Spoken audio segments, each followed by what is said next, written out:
Hi friends, it's been a while since my last video, so today's video is going to be a reading update because it's been a few months since my last reading update, and then also a life update so I can talk to you about what's been going on in my life, the reason that I've needed kind of a break from making videos for a little bit. So do feel free to use the timestamps if you'd like to. I am going to start with the life update. And first, I do want to say welcome to all the new subscribers. There's been so many since I uploaded my last video, so thank you so much. And thank you to returning subscribers, and also if you're not subscribed, that's totally fine as well. But yeah, I'm sorry I haven't been able to deliver on the videos that I promised in my last video. I planned a bunch of videos to make for Nonfiction November, and I just haven't been able to work on them, but I did already plan them out and everything, so I will be making those, so to look forward to those. I will be making those in the future. So what happened was that at the end of October, my mom and my stepdad were in a really bad car accident. They're safe and in recovery. They're getting better, but my mom especially has had a very slow recovery. She's still in the hospital, and she's going to have to stay in the hospital a few more months still. And so I've been traveling back and forth, and I'll continue to do so. But they do have family much closer, and they've been just wonderful and really supportive. So it makes me feel a lot better because I can't be there all the time. And that's why I haven't been making videos. It's just been kind of stressful and uncertain for a while, and I just needed some time for things to kind of settle down and go back to feeling a bit more normal. And yeah, so things are finally getting better. And after finding out about the accident, I really stopped reading.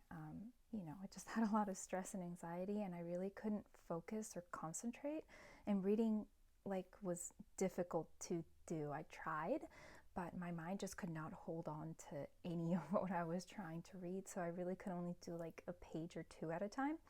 And so I didn't lose interest. I wanted to read, I just found it very difficult. So I ended up turning to other kind of hobbies and interests instead. And it's actually been really nice. I ended up getting back into watching beauty YouTube videos. I love watching makeup videos and indie nail polish. And then I also got really into seasonal color analysis. I just find that so fascinating. I don't think anybody should take that kind of thing like prescriptively, but I think as an artist, that idea of using color theory to kind of suit your natural coloring and stuff, I just find it really fascinating. And so those things kind of really, yeah, became hobbies that I was very interested in for quite a while I couldn't do that much reading. Oh, and I also got new glasses. So I got these clear ones and then some silver ones in a style very similar to the ones that you'll see me wearing in all my other videos. So hopefully I'll remember to switch them out and use them as an accessory like I intend to, and not, you know, get complacent and forget to do that.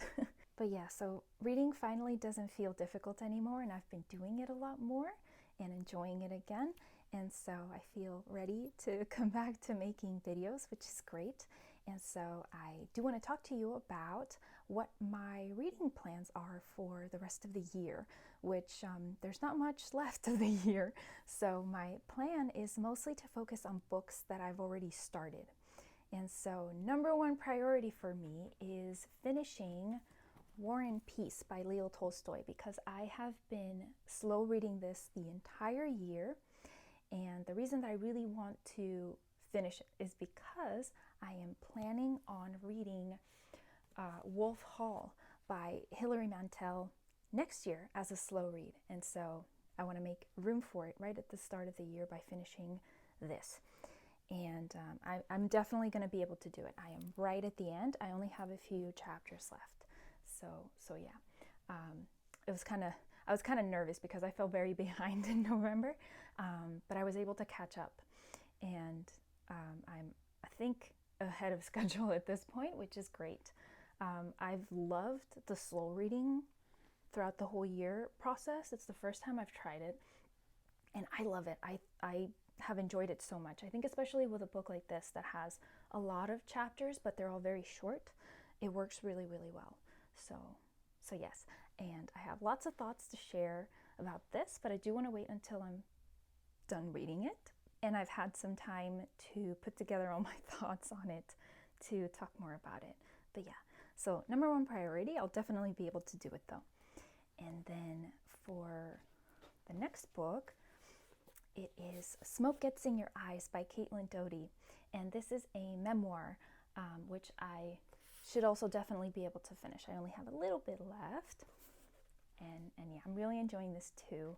And like I said, this is a memoir by Doughty, who is a mortician, and she has really interesting ideas about death practices and better death practices, just better ones for the environment, and just talking about culturally how, you know, we just don't have a very good, healthy relationship with death, and yeah, I'm just really loving all of that, and yeah, so I'm looking forward to talking more about it once I am done with it.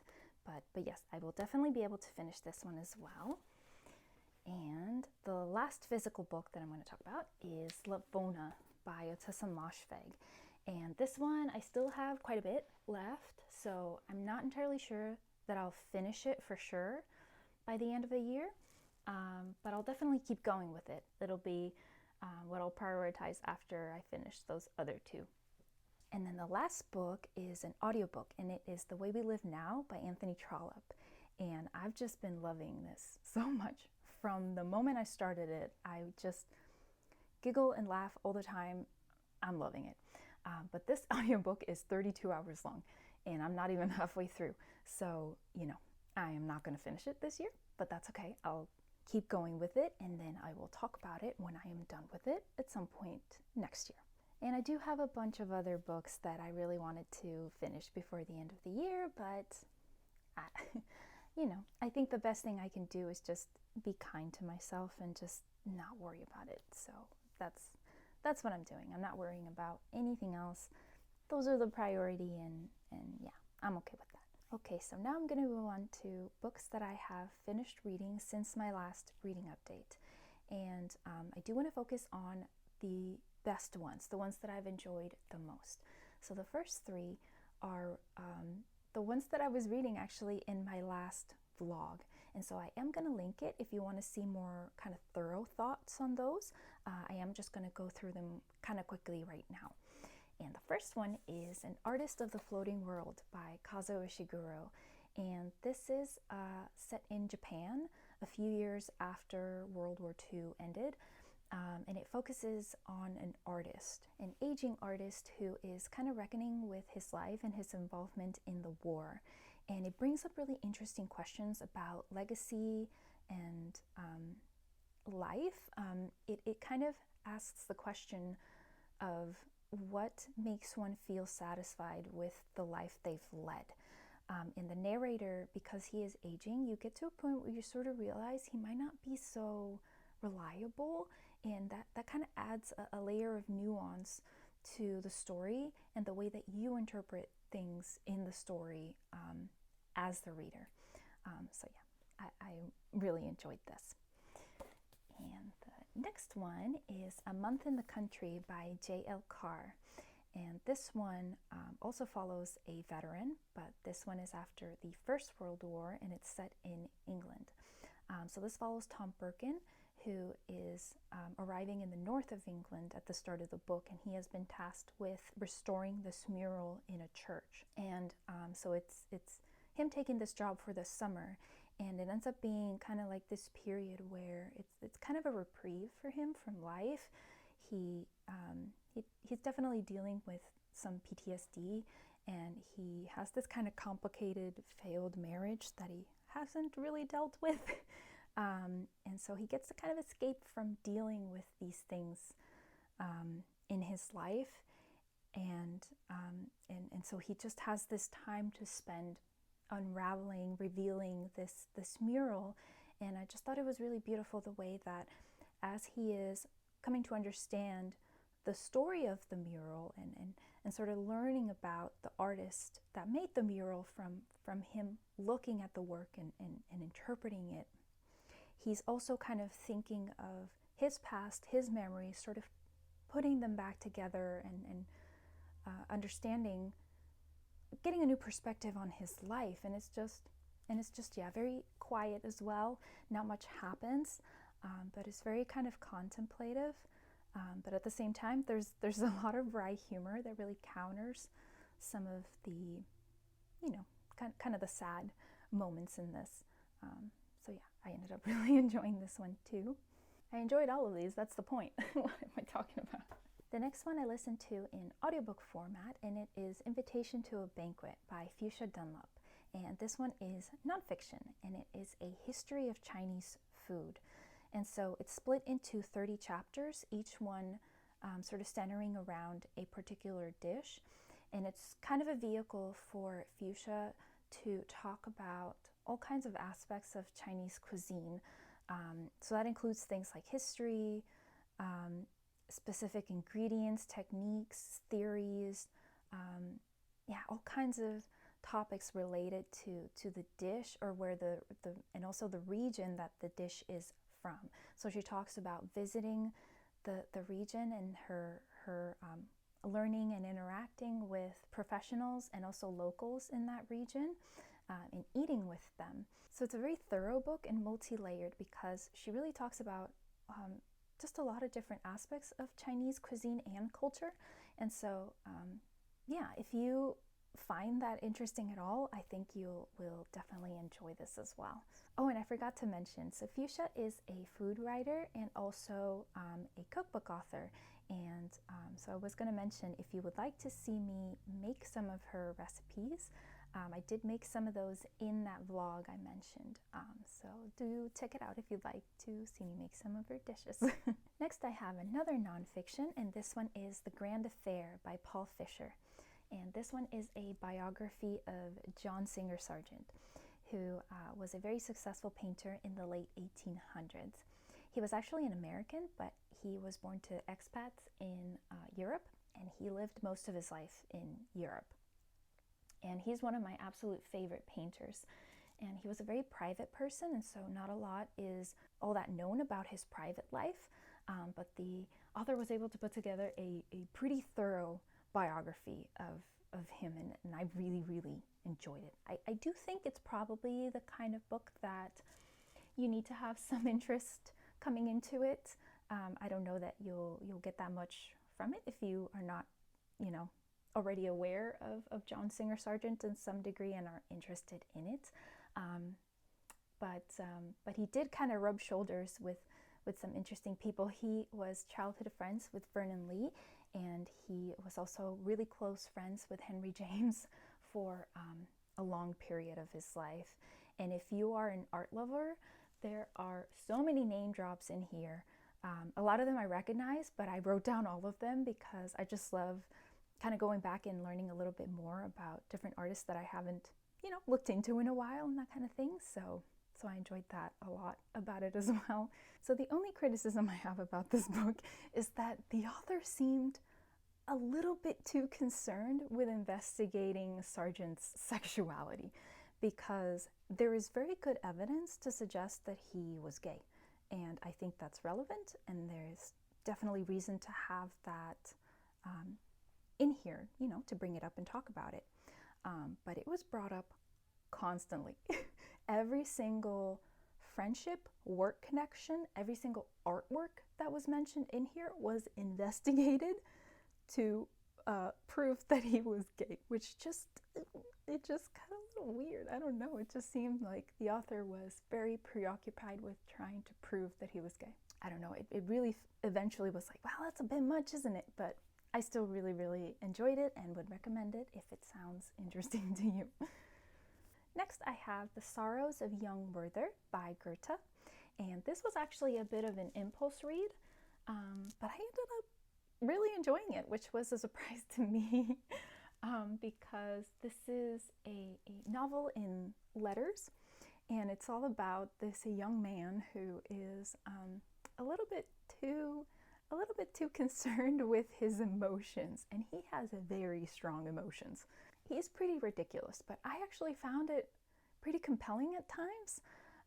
It just made me think of like when you're a teenager and you have some really strong emotions, just very blown out of proportion, very much like that. But Werther definitely acted on his very strong emotions too much.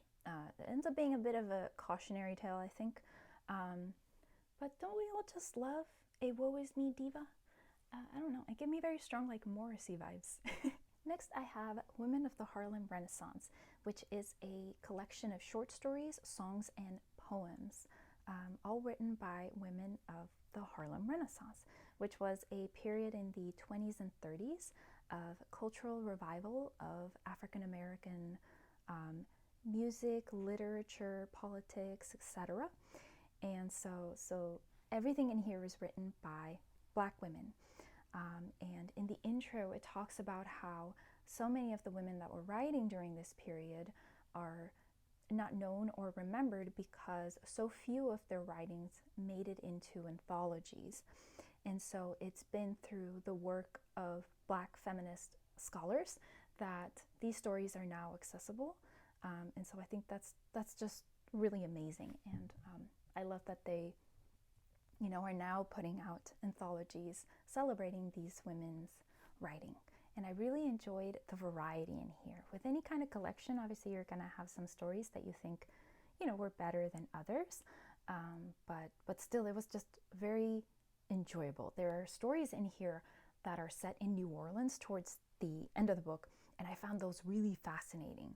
I really enjoyed the stories that dealt with colorism.